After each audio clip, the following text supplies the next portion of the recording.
राज्यात 2012 मध्ये गुटखा बंदी झाली, तरी पण आजही प्रत्येक पान टपरीवर गुटखा मावा मिळतोच अशी वस्तुस्थिती आहे। याशिवाय शाळा महाविद्यालयासह शासकीय निमशासकीय व आरोग्य संस्थांच्या 100 मीटर परिसरात तंबाखूजन्य पदार्थ विक्रीवर निर्बंध आहे। मात्र गुटखा बंदी असो की कोटपा कायदा असो, सर्रासपणे पायदळी तोडविला जात आहे। शहर ग्रामीण मध्ये हजारो तरुण मावा विक्रीसाठी दरमहा लाखो रुपयांची कमाई करतात अशी ही वस्तुस्थिती आहे। अशा अवैध धंद्यांवर आता नववर्षात छापे टाकून कारवाई केली जाणार आहे। महाराष्ट्रात गुटखा बंदी आहे, पण शेजारील राज्यात नसल्याने तेथून चोरीच्या मार्गाने अनेक जण गुटखा सोलापूरसह राज्यभरात विक्रीसाठी आणला जातो। याशिवाय आता गुटखा विक्री करणाऱ्यांपेक्षा मावा विक्रीवर अनेकांचा भर असून त्यासाठी कतरी सुपारी देखील पोतीच्या पोती भरून आणली जात आहे। आता त्यावरही विशेष भर दिला जाणार असल्याने अन्न व औषध प्रशासनाने स्पष्ट केले आहे। 4 दिवसापूर्वी नांदणी टोल नाक्याजवळ जवळपास 20 लाखांहून अधिक रकमेची सुपारी जप्त करण्यात आली। कर्नाटकातून ती सुपारी दिल्लीला नेली जात होती। दरवर्षी अन्न व औषध प्रशासनाकडून धाडी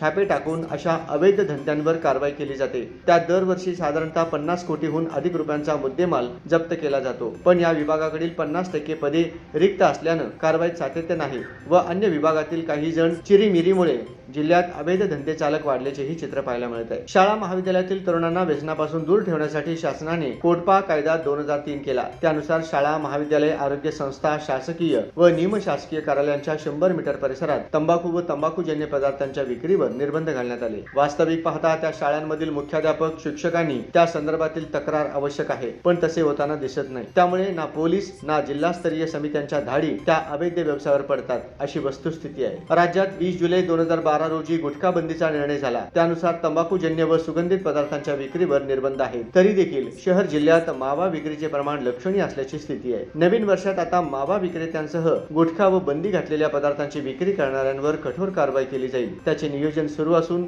लवकरच त्यानुसार कारवाई सुरू होईल अशी माहिती अन्न व औषध प्रशासन सोलापूरचे सहाय्यक आयुक्त साहेबराव देसाई यांनी दिली।